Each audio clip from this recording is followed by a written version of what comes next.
these days it's quite ugly. It's not what it was like 10, 15, 20 years ago. I think most of us who are parents at this point can agree, we all survived and we were fine, and but we didn't have a lot of students, peers, classmates that were killing themselves. We didn't have school shootings like this. We didn't have there were rumors of somebody pregnant, and it never amounted to anything. It was just a rumor. These days, people are actually getting pregnant, and they are having sex in school, in the bathroom, where, innocent students are just walking in. So for me, it was a lot of wanting to avoid that sort of thing. And homeschoolers will be varied across the board. I can't tell you what, there is no stereotypical homeschooler these days. There just isn't. All different backgrounds, religious affiliations, political views, personal beliefs. The reasons why they homeschool is varied too, from special needs to learning disabilities to, being anti this or anti, whatever it is that they has set them on this path. It's all very different. And I find that the best question for me and for others, and I always ask this when I find, when I meet someone new who homeschools, I always ask them, how did you get into homeschooling? What made you decide to homeschool? Sometimes it kind of happens organically, and sometimes, it's a direct question, and they love to share their story, and they'll tell you why.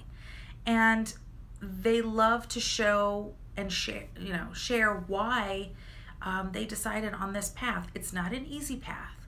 It's not a cakewalk. It takes a lot of sacrifice, a lot of conviction. I've met people who really their decision to homeschool was very weak. It was based on maybe an emotional response to an occurrence, something that happened in their life, or at maybe in one particular year there were some issues, and they decided to homeschool, but then the following year that issue wasn't present anymore, and so they wavered on their decision. And I would say this: it is just like anything else in terms of parenting. You want to go into it having as much information as you can, feeling that this is the best decision for us, our family, for my child at this time. Yes, there is the potential to change or tweak or adjust as you go every year, or sometimes people even switch mid-year. But it's not always ideal, because as parents, when we're trying to teach our child something, a certain behavior, or we're trying to curb a certain behavior, we have to be consistent. And when we're not consistent and that child doesn't know where they're coming or going, that's when there are problems. And that's when the child starts to show, some challenges.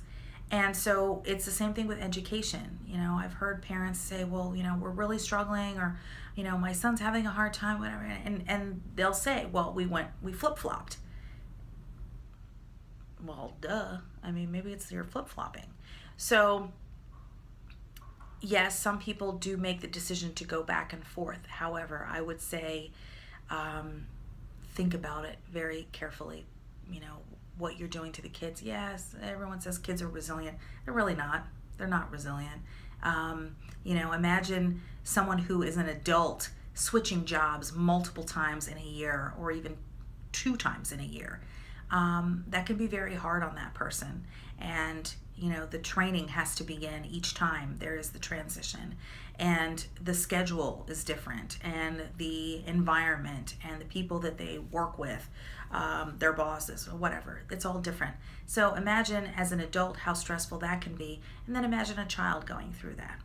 So it's a big thing to consider, and I would caution you to think about it very carefully. Like I said, you can try it, and if it truly doesn't work for you, well, hey, you can put them back in school. Or some people switch from homeschooling to private school, and then finances don't allow, and then they switch to public school. So it just, whatever works for your family. And, sometimes people will say, well, how do I know if homeschool is right for me? And I would say, you just don't know, until you try it. And it's kind of like someone saying, well, I didn't know if parenting was right for me or not. Well, there's enough of you that wants it. There's enough of you that was put in the position to be a parent, and then you just kind of get in there and make the best of it. And hopefully, you're wise enough to learn as you go, and keep adjusting things and find better ways to improve yourself and improve your situation for your family and your child as well. So the same thing can be said for homeschooling. So at this point, going back to our story, at this point, my son is in 5th grade and my daughter is in 2nd grade. I had to think about that. And they're doing really well. They cannot imagine, so I've homeschooled from scratch, and they cannot imagine any other way. I've always been mom and I've always been teacher. They know they're very lucky, and I've fought very hard for this decision. Very, very, very hard. And I don't take it for granted. And, some people will look at me and my situation and call me selfish. Anyone who's homeschooled knows that that's a foolish thing to say, but people still say it. And they'll say, well, you need to go out and, make a lot of money so that you don't have to have support, or that you don't have to worry about how you're going to be a single mom with 2 kids. I will say this. Everything else can be dealt with. There's always a way to solve any issue in life. However, I only have 2 kids, and I have one chance at doing right by them. And if I were to make a decision based on what someone else thinks or my circumstances at this point, then yeah, they would change every 5 minutes, because life is like that. My focus and my priority is my children and what is best for them. And that has to be consistent. And even though we've been through a lot in recent years, it gives me a lot of peace to know that they've always had me, that they've always known that their schooling is going to be with me, and that no matter where we live or what our situation is like, they've got me. Okay? And I am mom and I am teacher. And we can school in a car, we can school at home, we can school in a hotel room, we can school anywhere. Okay? And we're consistent. And there is a lot of peace and a lot of security in that. So the kids are doing well. I'm very grateful. In terms of our plans for the future, I always say we take it 1 year at a time. Honestly, our life is like every 6 months at a time. Time is just flying by.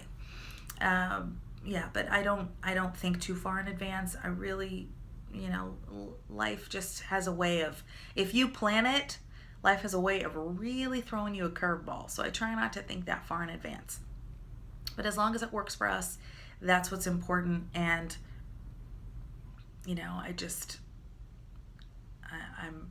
I'm looking to the future and thinking, beautiful things. So I'm grateful. Now, in terms of the popular questions, the first question I get a lot is, how do we homeschool? Or how do I homeschool? Or tell me how to homeschool. Whoever it is asking, someone will come up to me and say, well, how do I homeschool? Or they'll post it on Facebook or something. How do I homeschool? And I think the real question is, how do I get started? And the question, it's valid, but it's one of those things where we all had to figure it out. We're all busy homeschooling, so we can't hold your hand and tell you exactly how to do it. But it's the same equivalent of someone asking, how do I parent my child? I can't tell you that. You read the parenting books, you read the homeschooling books, you get advice from people who have been there before you. You take the suggestions, you take the advice, and then you gotta have to figure it out on your own. You're going to have to figure out what works best for your family, your philosophies, your methods, your tools, and your techniques. They're all going to be unique to you and your family. It's just how it is. And parenting is like that too.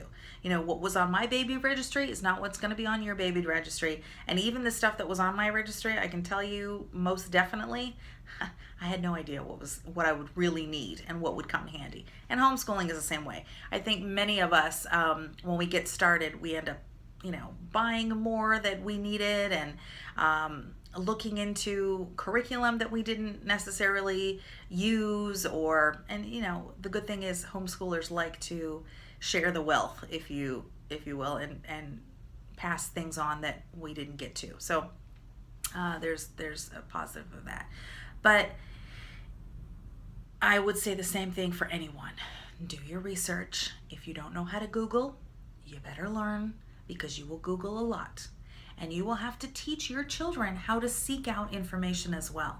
So if you don't know how to find information, you have to find out. That's a skill you need to learn. We know that there are resources at the library, but do you know how to access those resources? We know that there are support groups, and whether online or in person, in mom groups, things like that, specifically related to homeschooling. They're all over the place. There are blogs, there are Pinterest ideas. Like I said, Amazon is filled with books, and a lot of homeschoolers, veterans now, they've written books, so the book selection is a lot broader than it was even 10 years ago or 8 years ago when I first started. So I would say research, do your research.